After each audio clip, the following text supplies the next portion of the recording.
Morning, Brian. Morning, John. Nearly fell off your chair there. Just a little bit, let's go again. Morning, Brian. Morning, John. Obviously, I'd like to welcome everybody to our weekly update. We're going to start off with the under 7s to under 11s cups. I think Brian will give you an update on where we're up to. Yeah, I think most of them now are up to either the semi-final stage or quarter-final stage, depending on how many teams was in the cup to start with. They're all going to take place this weekend. Again, apologies, but fixtures will be subject to change next week. The plan is to try and get all the cups done as early as possible. We don't want any interference coming into February, because obviously we do know these school holidays that will appear then. So obviously we're trying to get them done, and then obviously we can generate all the remaining cup competitions that we're going to be playing at the end of the season. I think with the under 7s to under 10s going on to the Martin Het Memorial Trophy, can you explain how we're going to do those from 7s to 10s, Brian? Yeah, 7s to 10s we're going to do it the same as we did last year, which will be the two losing semi-finalists that will contest the Martin Het. The reason we've done it that way is because they are grading competitions. Cup games do have quite an impact on league fixtures, so we're going to do that. Because everybody gets into a final anyway, it's an easy way for us to actually grade who are going to play everyone else. I think with the under 11s, Brian, it'll be slightly different. Yes, slightly different with the 11s this year. We did do it the same last year. However, because the under 11s, not all of them get to a cup final, what we've decided to do is we're going to use that. The Martin Het will be a contested cup competition. It will have an impact on up and coming fixtures. My only issue is obviously I've got to look at when schools break up for the half term. It may be that we have to delay it until late February, but again, keep your eyes on the website. We'll keep you updated as soon as possible with that. Moving on to the 11-a-sides, we've now started the JFC Sports Cups for all divisions. The reason we've started some a little bit later than others is that all the primary cups and challenge cups from 13s to 16s are now all decided. The finalists are known. All the fixtures are now for the finals are on the website. So all divisions now have started with the JFC Sports Cup. Most of those divisions will have either one prelim game, quarter-finals, semi-finals. We're going to try and get them all done, weather permitting, by the first couple of weeks in February, so that as soon as you know your cup final dates, obviously you can sort your tickets out, sort your arrangements out, and we can get back to league fixtures then. Moving on to the cup final dates, they've all been published on the website. We will be updating the website as we get the actual finalists. Brian, do you want to talk about cup final tickets? Yeah, tickets are on sale as previously. The same prices. It's £5 per adult. All under 16s are free. You don't need a ticket for anyone under 16s, but all adults will need a ticket if they want to gain entry. You will be able to pay on the gate as per previous seasons. However, please note that's £6 on the gate. We'd prefer you to get tickets, but obviously fully understand that you can't do so. Please also note that on the day we can only take cash. We have looked at the possibility of getting a card payment facility. However, we're not sure that's going to be up and running, or whether that's even a viable option. If you want to pay, call into the office. We're open through the week.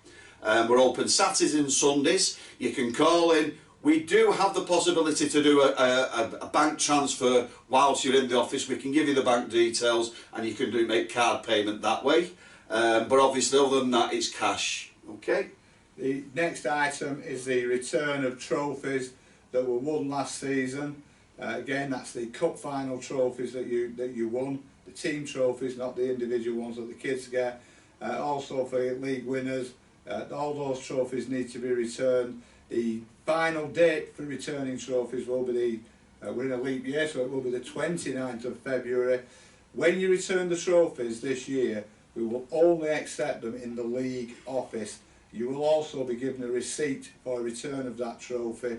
Any trophies not returned, the large ones, which is the league winners, primary cup Challenge Cup, JFC and Martin Het, if you don't return the trophy, does carry a fine of £75 because we have to replace them. The smaller trophies won by the 7s, 8s, 9s and 10s, i.e. the Thunder Cup, they carry a fine if you don't return them of £35. You have to be returned to the league office. We can't have them taken to venues, we can't have them dropped off in the Curzon office, purely and simply because last year we were over 40 trophies missing.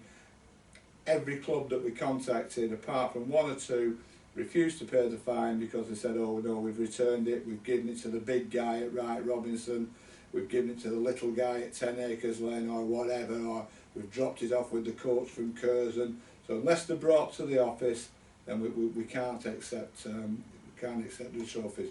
You've got from now till the end of February to collect your trophies in, bring them back in, we will give you a receipt. If you haven't got the receipt, then obviously we will have to issue the fines because they have to be replaced. Next item is the under-12s. Some of the managers with the under-12s will have noticed that your players registered on whole game system have now been populated onto full time. This will be to allow you in the next couple of weeks to start putting your player stats on for each game. It's an FA requirement that competitive football, we have to have what is in effect a match card. There'll be a leaflet coming out to all the venues, to all managers in the next couple of weeks, and hopefully by the end of February you'll be able to put all your player stats on. For this year's under-11s going to under-12s, that will be implemented from the start of next season. But just have a look on full time and you'll notice that it will give you a list now of your players that are on. Jill's been updating the system. I think she's got about 2 or 3 divisions left to do. As soon as they're all on, we'll send you the leaflet out. It'll all be self-explanatory, and obviously the coordinator Terry, if Brian's down there or myself, we'll talk you through it. So that's the under-12. The only other thing, Brian, is the 11th. Oh, do you want to come in on that? No, I've got another separate issue towards the end that I'll do the 12s now, Brian, whilst we're on there. Obviously, the under-12s, we'll work on that. It's mainly to gear you into action for when you move to the 11-a-side next year. Obviously, it's a good habit to get into. It's not difficult. You can update your player stats and everything else online, and you can do it on your mobile, so I'm sure once you get into the swing of it now for the latter end of season, next season will just follow suit and it's quite easy. The last thing is the 11 side. We're having a lot of referees saying that managers are not confirming matches.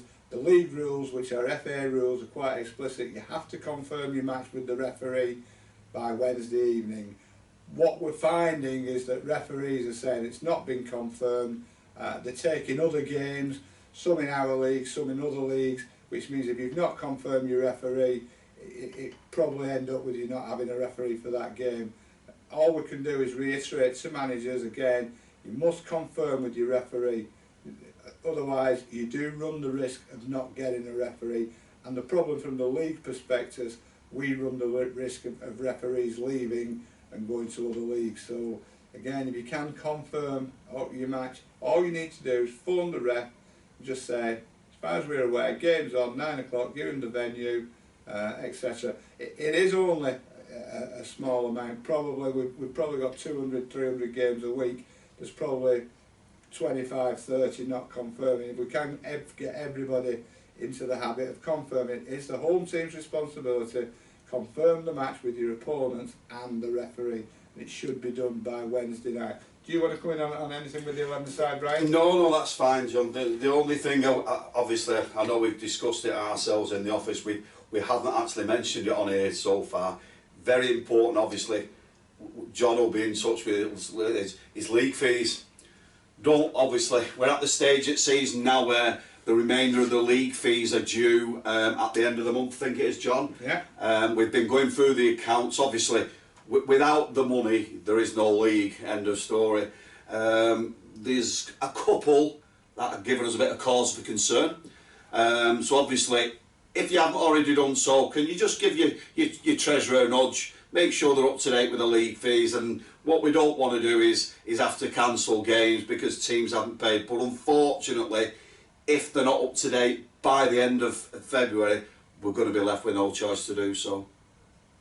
I'll just touch on that. It won't be the end of February when your games get postponed. All league fees should be paid by the 31st of January. If people speak to us and give us an update on where they're up to, there may be some leniency.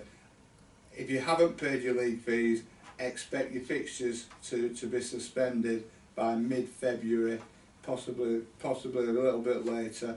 But the point is, we don't want to cancel fixtures, but I will just say with the 11-a-side and the competitive games, if your fixtures are suspended for lack of league fees, the points will be awarded to the opposition. The game won't be replayed, it won't be postponed, you will forfeit the game. A little bit different with the younger age groups, but again, there should be no need for it, because every club out there, I can guarantee, will be up to date with subs. You know, from a club point of view, you're custodians of the children's money. It's your responsibility to pay your league fees on time, like it's our responsibility to make sure that referees are paid on time and that venues are paid on time. Shouldn't be an issue. And if you do have a problem at your club, you know, a phone call to the office and we may be able to work something out. Can't guarantee that, of course. Apart from that, the weather it might be a bit iffy again this weekend, Brian. Not too sure. We'll be here, I'm confident. We're going to get a bit of sun. Saturday, Sunday, we'll get a bit of sun. Hopefully you all enjoy your football again this weekend, and we'll speak to you in the coming weeks.